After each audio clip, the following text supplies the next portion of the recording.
इंशाअल्लाह आज की इस क्लास में हम सीरत नबवी सल्लल्लाहु अलैहि वसल्लम के बारे में कुछ पढ़ेंगे। और इंशाअल्लाह एक कोशिश रहेगी कि हफ्ते में एक दो दिन जो है क्लास होती रहे। और सीरत का मुताला करने के लिए हमने जो किताब सेलेक्ट की है वो उसका नाम रहीक मखतूम है, अ, जो कि एक बहुत ही ज़बरदस्त एक किताब है। थोड़ा सा तारुफ उसका भी कर लेते हैं इंशाल्लाह, उसके बाद फिर आगे सबक शुरू करेंगे। तकरीबन ये जो किताब है इसका नाम है रहीक मखतूम। और इसको लिखने वाले जो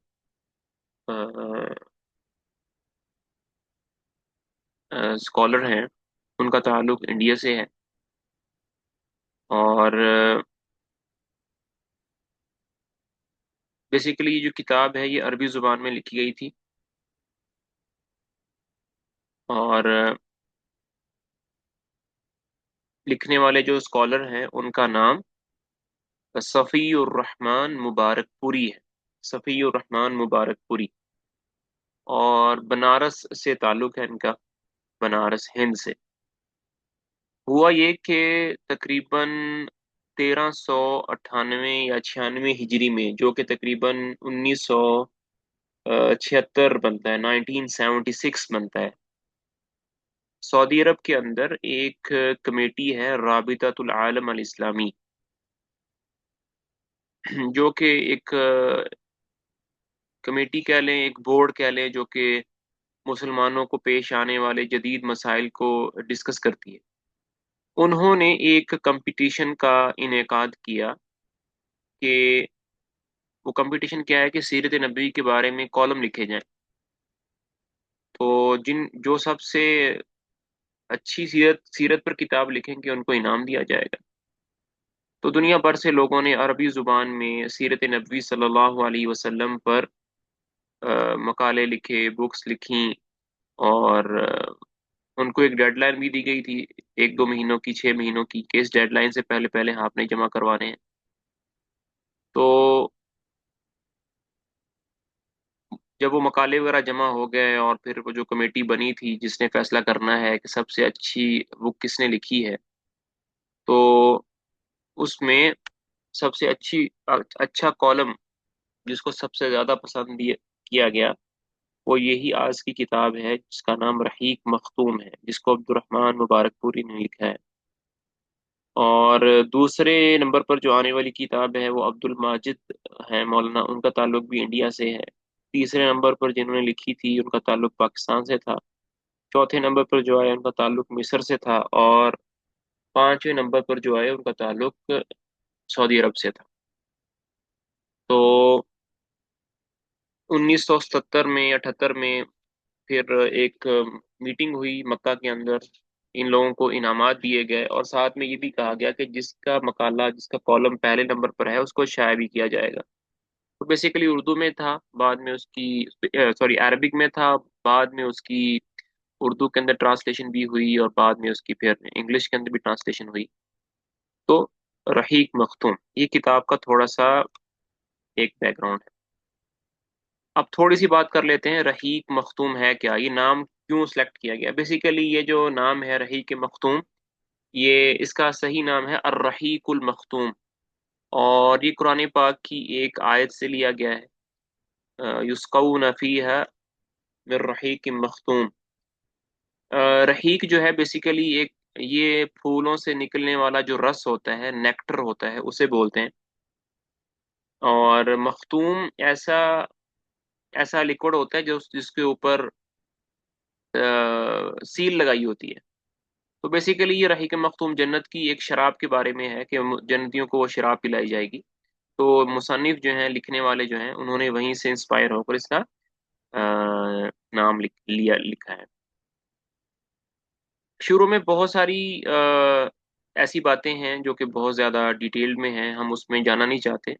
और उसको समझने की फिलहाल ज़रूरत भी नहीं है, क्योंकि हमारा मकसद सिर्फ और सिर्फ सीरत नबी सल्लल्लाहु अलैहि वसल्लम को समझना है। तो मेरे ख्याल में, मेरी ये ज़ाती राय है कि सीरत को पढ़ने से पहले नक्शे को समझना बहुत जरूरी है। सऊदी अरब का जो नक्शा है उसको समझना बहुत जरूरी है। तो ये नक्शा आप लोगों के सामने आपको नजर भी आ रहा होगा। मैंने सीरत को बहुत दफा पढ़ा भी है, और उसको खुद पर्सनली भी पढ़ा है, और बड़े बड़े असातिज़ा से भी पढ़ा है। लेकिन इस नक्शे को समझने के बाद जो सीरत पढ़ने का मजा है वो पहले कभी नहीं आया। जब हम नक्शे को समझ जाएंगे, इस मैप को समझ जाएंगे, तो सीरत के जो वाकयात हैं उनको समझना बड़ा आसान होता है, और बड़ा भूलते नहीं है, याद रहते हैं, उसका एक मजा रहता है। तो आप लोगों को स्क्रीन के ऊपर एक नक्शा नजर आ रहा होगा। रेड रंग का जो है ये जजीरा अरब है। रेड रंग का जो है ये जजीरा अरब है। और इस तरफ जो है राइट साइड पे मशरिक है, और लेफ्ट साइड पे आपके ये मगरिब है, वेस्ट है। और यहाँ नीचे को जुनूब है, साउथ, और ऊपर को नॉर्थ है। ये मैप ऐसे है। तो अगर हम बात करें मगरिब की, सऊदी अरब का नक्शा, अभी तो सऊदी अरब है, लेकिन उस जमाने में इसको जजीरा अरब कहा जाता था। तो डिटेल के साथ इसकी हिस्ट्री पढ़ लेंगे, अभी सिर्फ इस नक्शे को समझिए कि जो जजीरा अरब है उसके मगरब में बहरे अहमर है, रेड सी है ये वाला। और मशरिक में यहाँ पर कुछ एरिया है ऐसा जिसमें खलीज अरब है, गल्फ ओशन है। और जनूब के अंदर नीचे यहाँ पर ये अरबियन सी है। और नॉर्थ में ऊपर की तरफ देखें तो शाम का कुछ एरिया है, दिमश्क है, वगैरह वगैरह। तो इस तरह से है। तो जजीरा अरब जो है ये बिल्कुल सहराई एरिया एरिया है। आप देखें वेस्ट के अंदर भी देखें आपको पानी और ग्रीनरी नजर आएगी, नीचे भी देखें पानी है, ऊपर भी देखें आपको ग्रीनरी और पानी नजर आएगा। राइट साइड पे देखें तो हर तरफ जो है वो आपको ग्रीनरी नजर आएगी। लेकिन ये दरमियान का जो एरिया है जो जजीरा अरब है, ना इसमें पानी आपको नजर आएगा, ना इसमें आपको कोई ग्रीनरी नजर आएगी। सहरा है, काले पहाड़ हैं, ना कोई जमीनी पानी है, ना कोई खेती बाड़ी है, कुछ भी नहीं है।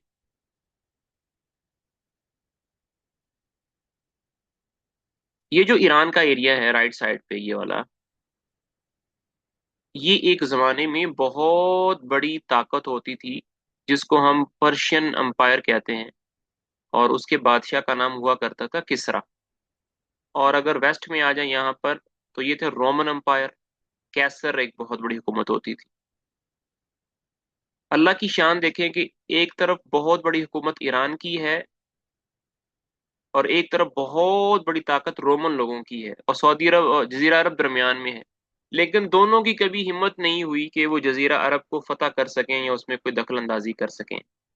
वजह उसकी ये है कि जजीरा अरब में कुछ था ही नहीं, जिसको आमतौर पर जो लोग हैं वो क्यों दूसरी कौमों पर हमला करते हैं। उनकी जायदाद को कब्जा करने के लिए, उनके जो नेचुरल रिसोर्सेज हैं उनको ऑक्युपाई करने के लिए, पेट्रोल हो, गोल्ड हो, वगैरह वगैरह। लेकिन जजीरा अरब में कुछ भी नहीं है, इसलिए उनका ध्यान इस तरफ था ही नहीं।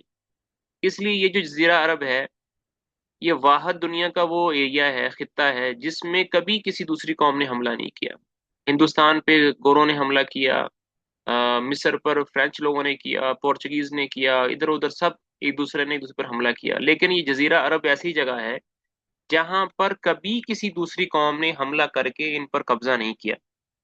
इसी वजह से जो अरब लोग थे वो बहुत ज्यादा अभी तक वो प्योर चले आ रहे हैं। उनकी उनका लिबास, उनका खाने पीने की आदतें, उनकी इबादत, उनका कल्चर कभी चेंज नहीं हुआ। अगर हम अपने हिंदुस्तान का कल्चर देखते हैं तो बिल्कुल टोटली चेंज हो चुका है, क्योंकि हम लोगों ने एक बहुत बड़ा अरसा गोरों की गुलामी में गुजारा है।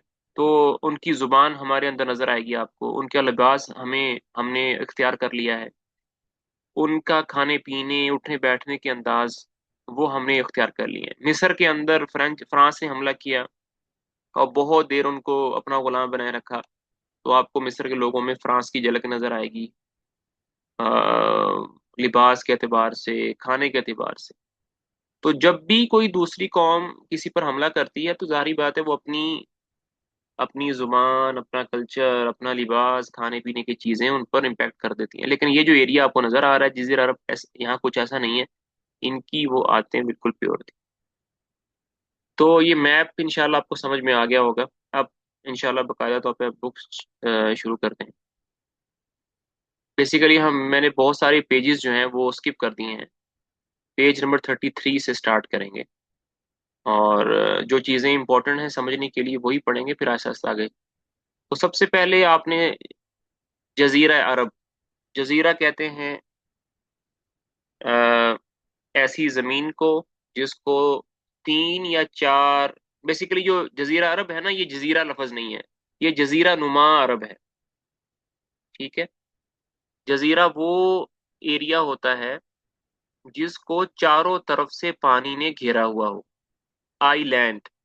ऐसा ऐसा खुश्की का टुकड़ा जिसको चारों तरफ से पानी ने घेरा हुआ हो उसको हम कहते हैं जजीरा।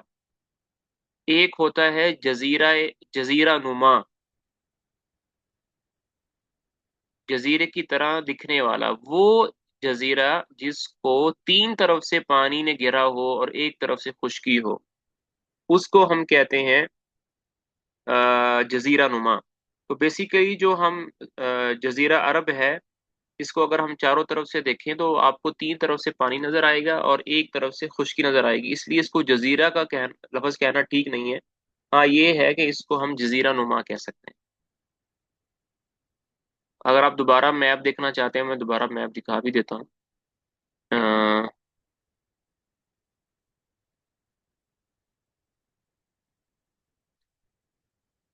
ये मैप आप लोगों के सामने है। तीन तरफ से पानी है, एक तरफ से खलीज अरब है, एक तरफ बहरे अरब है और एक तरफ बहरे अहमर है। और ऊपर का जो एरिया है वो खुश्क है, तकरीबन ये वाला जो एरिया है ये वाला, इस तरफ से आपको ड्राई लैंड मिलेगी। तो ऐसे जगह को जजीरा नुमा कहते हैं। अगर चारों तरफ पानी होता तो उसको हम जजीरा कहते हैं। और अरब को, अरब ऐसी जमीन को कहते हैं जहां पर कोई पानी ना हो और कोई भी सब्जियां और सब्ज चीज ना उगती हो, अरब को अरब इसलिए कहते हैं। तो यहाँ से शुरू करते हैं पढ़ना। लफज अरब के लुग़वी मानी है सहरा और बे आबो गया जमीन। यहाँ पर डेजर्ट ही डेजर्ट हो, पानी कुछ भी ना हो, ऐसे को अरब कहते हैं। अहद कदीम से ये लफज जजीरा नुमा अरब और उसने उसमें बसने वाली कौमों पर बोला गया है। तो हम कहते हैं ना ये अरब है, ये अजम है। तो अरब से मुराद वो कौमें हैं जो कि ऐसी जगहों पर रहती हैं जहां पर कुछ भी पानी नहीं है, सहरा ही सहरा है। तो अरब के मगरब में बहर अहमर है और जजीरा नुमा सीना है। मशरक में खलीज अरब है, जनूब में इराक का बड़ा हिस्सा है, जनूब और बहर अरब है। शुमाल में मुल्क शाम है और किसी कदर शुमाली इराक है। ये सारे का सारा मैंने आपको मैप से बता दिया। अब थोड़ी सी इसकी अहमियत भी बात कर लेते हैं। तो जजीरा नुमा अरब तबई और जुगराफी हैसियत से बड़ी अहमियत रखता है। अंदरूनी तौर पर ये हर चार जानब से सहरा और रेगिस्तान से घिरा हुआ है। अगर आप सऊदी अरब आपने देखा है तो आपको जगह जगह सहरा ही सहरा नजर आएगा, पहाड़ ही पहाड़ नजर आएंगे, जिसकी बदौलत ये ऐसा महफूज किला बन गया है कि बैरूनी कौमों के लिए इस पर कब्जा करना और अपना असर व नफूज फैलाना सख्त मुश्किल है। किसी कौम की हिम्मत नहीं है कि वो इस पर अमल कर सकें। अभी भी अगर आप वो बॉर्डर जो आप देखते हैं यमन के साथ लगा हुआ है सऊदी अरब का, वो इतना लंबा है, इतना मुश्किल है कि उसमें जंग लड़ना बहुत मुश्किल बात है। पहाड़ ही पहाड़ हैं, अंदर गार बने हुए हैं, केव बने हुए हैं। यही वजह है कि कल्ब जजीरतुल अरब के बाशिंदे अहद कदीम से अपने जुमला मामलात में मुकम्मल तौर पर आज़ाद खुद मुख्तार नजर आते हैं। हालांकि ये ऐसी दो अजीम ताकतों के हमसाए थे कि अगर ये ठोस कुदरती रुकावट ना होती तो उनके हमले रोक लेना बाशिंदगान अरब की बस की बात नहीं थी। वही बात जो पहले मैंने कही, एक तरफ रोमन एम्पायर था, एक तरफ पर्शियन एम्पायर था, लेकिन कभी किसी ने हमला नहीं किया। बैरूनी तौर पर जजीरा नुमा अरब पुरानी दुनिया के तमाम मालूम बर्र आज़मों के बीचों बीच वाक़ है। जितने भी कॉन्टिनेंट हैं उनके बिल्कुल मिडल में है ये, और खुश्की और समुंदरी दोनों रास्तों से उनके साथ जुड़ा हुआ है। दुनिया के साथ जजीरा अरब कनेक्टेड है, समुद्री रास्ते से भी और खुश्की के रास्ते से भी। तो कैसे है इसका शमाल मगरबी गोशा बर आज़म अफ्रीका में दाखिले का दरवाज़ा है। अगर मैं साथ में मैप भी खोल लूँ तो ज़्यादा हमें नज़र आएगी। अच्छा जी, ये आपको मैप नज़र आ रहा है। अच्छा जी, मैं साथ में पढ़ता भी जाता हूँ और साथ में आप लोगों को उस पर ड्राइंग पे बना के भी दिखा देता हूँ क्या कहना क्या चाह रहे हैं।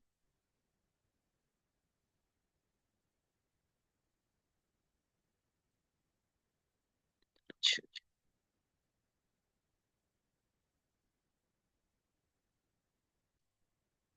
जी, कह रहे हैं कि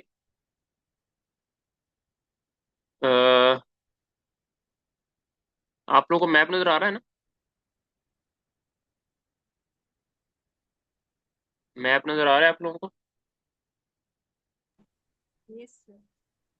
जी आ रहा है। अच्छा जी,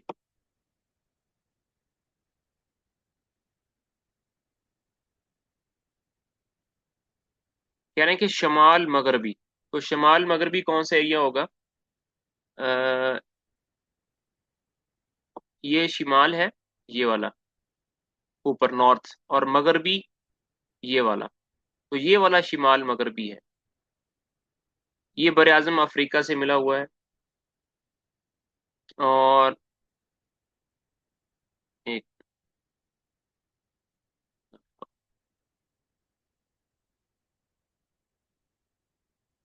और शिमाल मशरकी गोशा यूरोप की कुंजी है, मशरकी गोशा ईरान, वसत एशिया और मशरक बीत के दरवाजे खोलता है और हिंदुस्तान और चीन तक पहुंचाता है। इसी तरह हर बर आज़म समुंदर के रास्ते से भी जजीरा नुमा अरब से जुड़ा हुआ है। उनके जहाज अरब बंदरगाहों पर बराह रास्त लंगरदाज होते हैं। चले अच्छा जी, दोबारा से मैप पर आ जाए। मैं मैप इसलिए बार बार आपको दिखा रहा हूँ कि इससे बहुत ज़्यादा हेल्प मिलती है। तो अगर आप देखें मशरक की तरफ, इस तरफ सारा पाकिस्तान है, इंडिया है, चाइना है। और अगर वेस्ट की तरफ देखें, यहाँ पर आपको अफ्रीका नजर आएगा। ये मिस्र जितना भी है, मिस्र है, ये सारे का सारा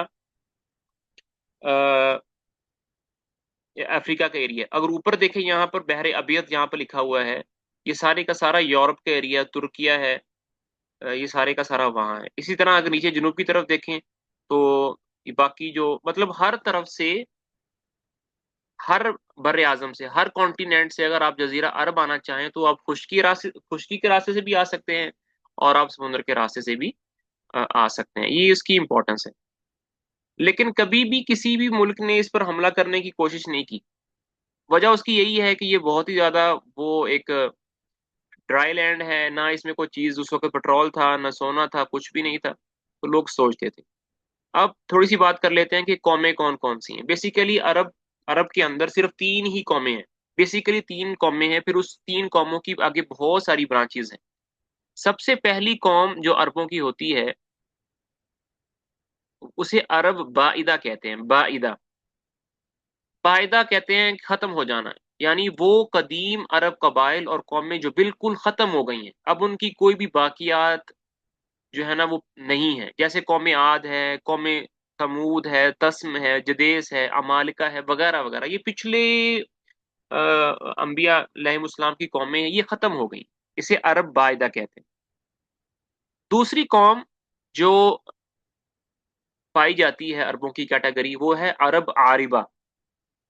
वो कबाइल जिनका जो सरदार है वो यारूब बिन यशजुब बिन कहतान की नस्ल से है, इन्हें कहतानी अरब भी कहा जाता है। अभी भी कहतानी अरब हैं, खास तौर पर यमन के इलाके में ज्यादा पाए जाते हैं।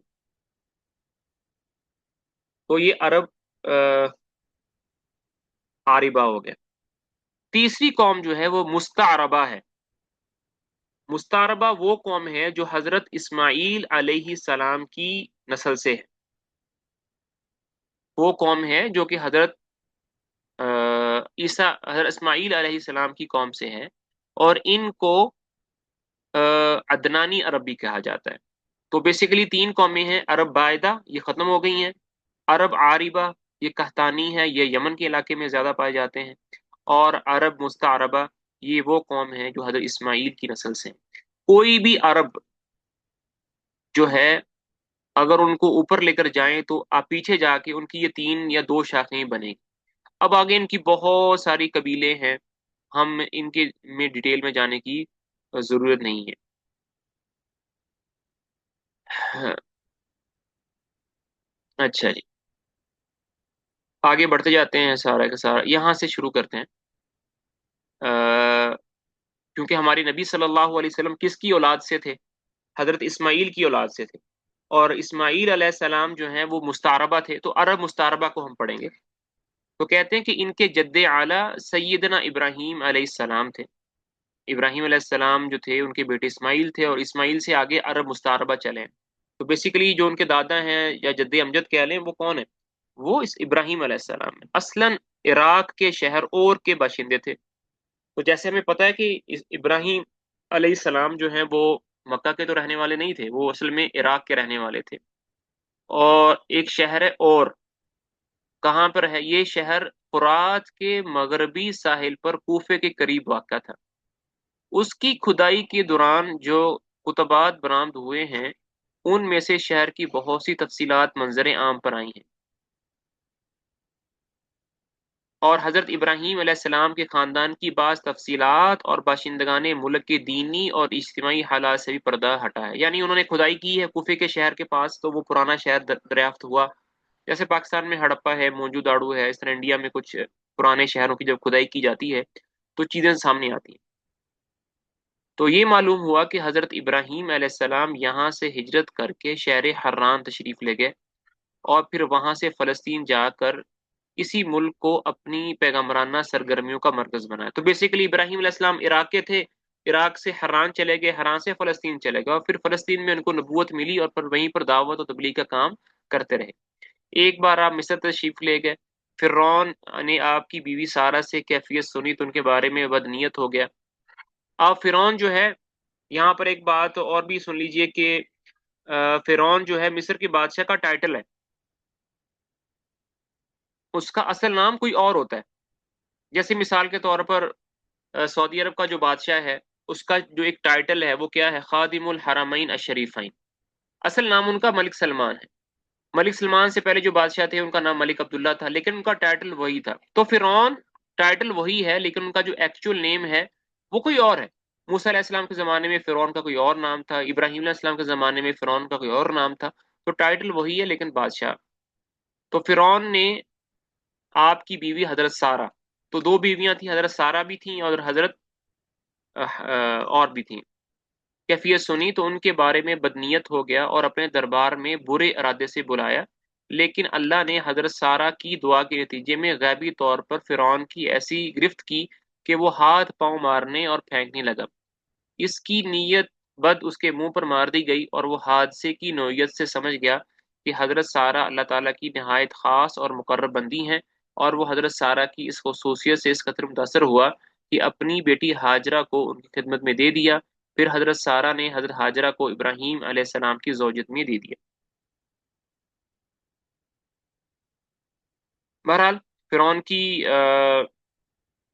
اب نیچے حادثہ بھی لکھا ہوا ہے کہ وہ ان کی بیٹی نہیں تھی، وہ ان کی باندی تھیں۔ بہرحال وہ ان کی شادی ان کے ساتھ ہو گئی۔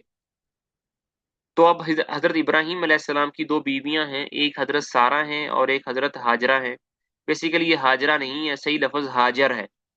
کتابوں میں بہت جگہ یہ غلطی ہے واللہ عالم، لیکن عربی میں یہ صحیح نام ہاجر ہے، ہاجرہ نہیں ہے۔ تو ابراہیم علیہ السلام اپنی دونوں بیویوں کو لے کر فلسطین واپس تشریف لائے۔ پھر اللہ تعالیٰ نے حضرت ابراہیم علیہ السلام کو ہاجر علیہ السلام کے بطن سے ایک فرزند ارجمند اسماعیل عطا فرمائے، لیکن اس پر حضرت سارہ کو جو بے اولاد تھی بڑی غیرت آئی۔ انہوں نے حضرت ابراہیم علیہ السلام کو مجبور کیا کہ حضرت ہاجرہ کو ان کے نوزائیدہ بچے سمیت جلا وطن کر دیں۔ حالات نے ایسا رخ اختیار کیا کہ انہیں حضرت سارہ کی بات مانی پڑی، اور وہ حضرت ہاجرہ اور اسماعیل علیہ السلام کو لے کر حجاز تشریف لے گئے اور وہاں ایک بے آب و گیا وادی میں بیت اللہ شریف کے قریب ٹھہرا دیا۔ اس وقت تو بیت اللہ نہیں تھا، لیکن بعد میں وہ اس جگہ بیت اللہ بنا تو ظاہری بات ہے بیت اللہ کے قریب ہی ٹھہرایا۔ اس وقت بیت اللہ شریف نہ تھا، صرف ٹیلے کی طرح ابری ہوئی زمین تھی۔ سیلاب آتا تھا تو دائیں بائیں سے کترا کر نکل جاتا تھا۔ وہیں مسجد حرام کے بالائی حصے میں زمزم کے پاس ایک بہت بڑا درخت تھا۔ آپ نے اسی درخت کے پاس حضرت ہاجر اور اسماعیل علیہ السلام کو چھوڑا تھا۔ اس وقت مکہ میں نہ پانی تھا، نہ آدم زاد، اس لیے حضرت ابراہیم نے ایک توشہ دان میں کھجور اور ایک مشکیزے میں پانی رکھ دیا۔ اس کے بعد فلسطین واپس چلے گئے، لیکن چند ہی دن میں کھجور اور پانی ختم ہو گیا اور سخت مشکل پیش آئی، مگر اس وقت اللہ کے فضل سے زمزم کا چشمہ پھوٹ پڑا اور ایک عرصہ کے لیے سامان رزق اور متاع حیات بن گیا۔ تفصیلات سب کو معلوم ہے۔ اچھا جی، بعض کتابوں میں آتا ہے کہ ابراہیم علیہ السلام نے اپنی فیملی کو جو چھوڑا تھا وہاں پر مکہ میں، یہ اللہ کی طرف سے ایک امتحان تھا۔ یہاں پر لکھا ہوا ہے کہ انہوں نے اپنی بیوی دوسری بیوی کی وجہ سے چھوڑا، لیکن اصل وجہ یہ ہے کہ یہ اللہ کی طرف سے امتحان تھا۔ بہرحال کچھ عرصے بعد یمن سے ایک قبیلہ آیا جسے تاریخ میں جرہم ثانی کہا جاتا ہے۔ تو اب مکہ کے اندر بیٹا ہے اور والدہ ہے، ان کے پاس زمزم کا پانی ہے۔ اب ظاہری بات ہے جب وہاں سے قافلے گزرتے تھے تو پہلے زمانے میں ایسا تھوڑی ہوتا تھا کہ جہاں دل کیا قافلہ ٹھہر گیا، نہیں، جہاں پر کنواں وغیرہ ہوتا تھا قافلے وہیں پر ٹھہرتے تھے۔ ہم بھی جب سفر پر جاتے ہیں، لمبے سفر پر جاتے ہیں، تو کوشش ہوتی ہے کہ کسی ہوٹل میں رکیں، کسی ریسٹورینٹ میں رکیں جہاں کھانے پینے کا واش روم کا انتظام ہو۔ تو جب کوئی قبیلہ گزرتا تھا مکے میں تو کوئی چیز تھی نہیں، تو وہاں کوئی ٹھہرتا ہی نہیں تھا، لیکن اسماعیل علیہ السلام کے بعد جب وہاں پر پانی کا چشمہ پھوٹ پڑا، اب لوگوں کے لیے وہ پڑاؤ ڈالنے کی جگہ بن گیا۔ تو ایسے ہی یمن سے ایک قبیلہ آیا جسے جرہم کہا جاتا ہے، تو انہوں نے یہ قبیلہ اسماعیل علیہ السلام کی ماں سے اجازت لے کر مکہ میں ٹھہر گیا۔ کہا جاتا ہے کہ یہ قبیلہ پہلے مکہ کے گرد و پیش کی وادیوں میں سکونت پذیر تھا۔ صحیح بخاری میں اتنی صراحت موجود ہے کہ رہائش کی غرض سے یہ لوگ مکہ میں حضرت اسماعیل علیہ السلام کی آمد کے بعد اور ان کے جوان ہونے سے پہلے وارد ہوئے تھے، لیکن اس وادی سے ان کا گزر اس سے پہلے بھی ہوا کرتا تھا، مطلب آتے جاتے تھے۔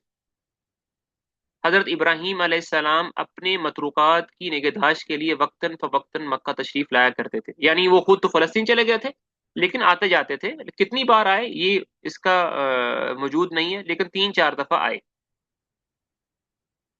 پھر کیا ہوا، قرآن مجید میں یہ بیان کیا گیا ہے کہ اللہ تعالیٰ نے حضرت ابراہیم علیہ السلام کو خواب میں دکھلایا کہ وہ اپنے صاحبزادے اسماعیل علیہ السلام کو ذبح کر رہے ہیں۔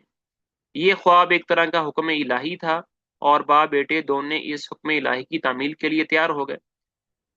اور جب دونوں نے سر تسلیم خم کر دیا اور باپ نے بیٹے کو پیشانی کے بل لٹا دیا تو اللہ نے پکارا، اے ابراہیم، تم نے خواب کو سچ کر دکھایا، ہم نیکوکاروں کو اسی طرح بدلہ دیتے ہیں۔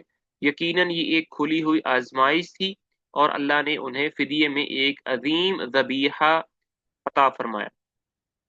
اب یہاں پر آگے ایک بحث نئی شروع ہو رہی ہے۔ وہ بحث یہ ہے کہ مسلمان یہ کہتے ہیں کہ ابراہیم علیہ السلام نے جس بیٹے کو ذبح کیا تھا وہ اسماعیل علیہ السلام ہے، لیکن عیسائی کہتے ہیں کہ وہ اسماعیل نہیں تھے، وہ حضرت اسحاق علیہ السلام تھے، کیونکہ جس طرح اسماعیل علیہ السلام ابراہیم کے بیٹے تھے، اسی طرح اسحاق علیہ السلام وہ حضرت ابراہیم کے بیٹے تھے جو کہ سارہ علیہ السلام کے پیٹ سے پیدا ہوئے۔ تو اب دونوں کے اندر یہ اختلاف ہے۔ مسلمان کہتے ہیں کہ وہ جن کو ذبح کیا گیا تھا وہ اسماعیل علیہ السلام ہے، عیسائی کہتے ہیں کہ وہ حضرت اسحاق علیہ السلام ہے۔ اب یہ تھوڑی سی بحث آگے شروع ہو جائے گی۔ مجموعہ بائبل کی کتاب پیدائش میں مذکور ہے، تو بائبل کے اندر ایک بک ہے، ایک چیپٹر ہے، ایک سپارہ ہے جس کا نام پیدائش ہے۔ جیسے ہماری قرآن کے اندر سپارے ہیں نا، 30واں پارہ، اما یتساءلون ہے، اس طرح ان کے بھی سپارے ہیں۔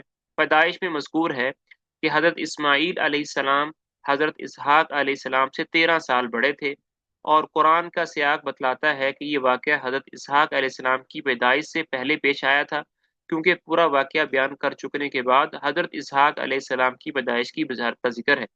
اس واقعے سے ثابت ہوتا ہے کہ حضرت اسماعیل علیہ السلام کے جوان ہونے سے پہلے کم از کم ایک بار حضرت ابراہیم علیہ السلام نے مکہ کا سفر ضرور کیا۔ بقیہ تین سفروں کی تفصیل صحیح بخاری کی ایک طویل روایت میں ہے جو ابن عباس رضی اللہ عنہ سے مرفوعاً مروی ہے۔ ان کا خلاصہ یہ ہے، مطلب اب وہ بتانا چاہ رہے ہیں کہ ابراہیم علیہ السلام نے مکہ کا سفر کتنی دفعہ کیا۔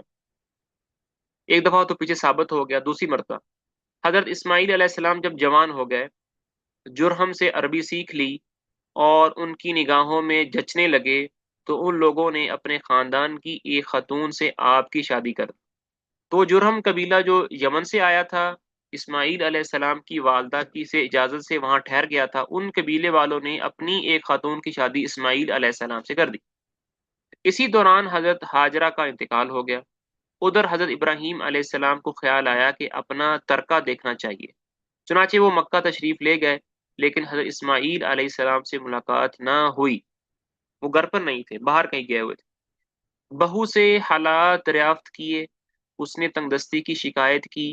آپ نے وصیت کی کہ اسماعیل آئیں تو کہنا کہ اپنے دروازے کی چوکھٹ بدل دیں۔ اس وصیت کا مطلب حضرت اسماعیل سمجھ گئے، بیوی کو طلاق دے دی اور ایک دوسری عورت سے شادی کر لی جو جرہم کے سردار مواد بن عمر کی صاحبزادی تھی۔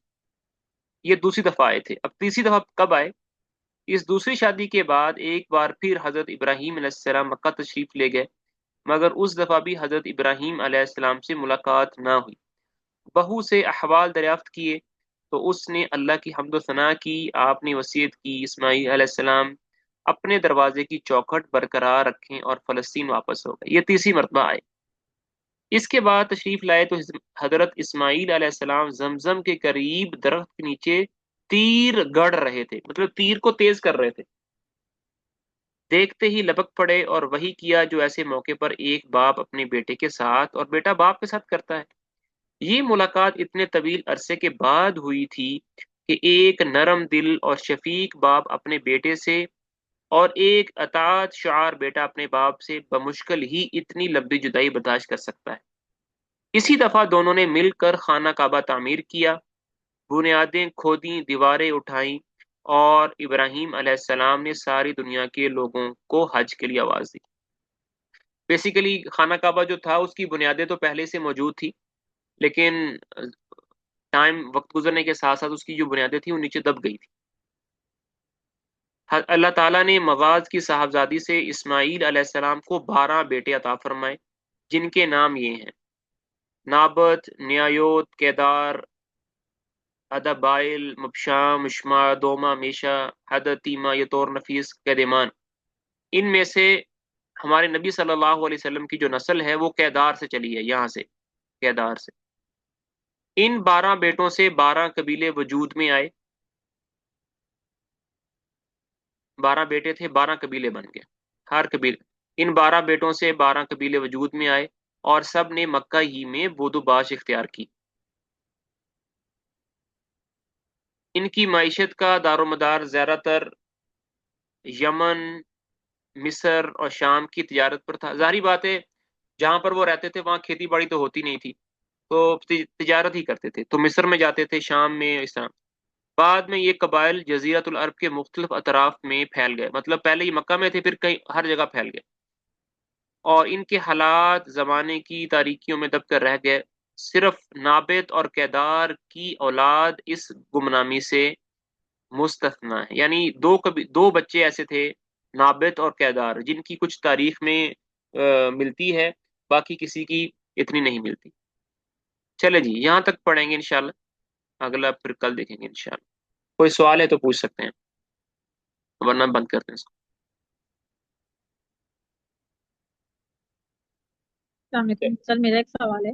جی جی یہ جب حضرت ابراہیم علیہ السلام آئے تھے اور حضرت اسماعیل کے ساتھ مل کر انہوں نے کعبہ کی دوبارہ تعمیر کی تھی، جی تو جی یہ حضرت ابراہیم علیہ السلام کو اللہ کی طرف سے حکم ملا تھا یہ کرنے کے لیے؟ جی، اللہ تعالیٰ کا حکم تھا اس میں دونوں باپ بیٹے کو کہ آپ نے ہمارے گھر کی تعمیر کرنی ہے۔ چلو ٹھیک ہے۔ جی چلیے جی، السلام علیکم ورحمۃ اللہ وبرکاتہ۔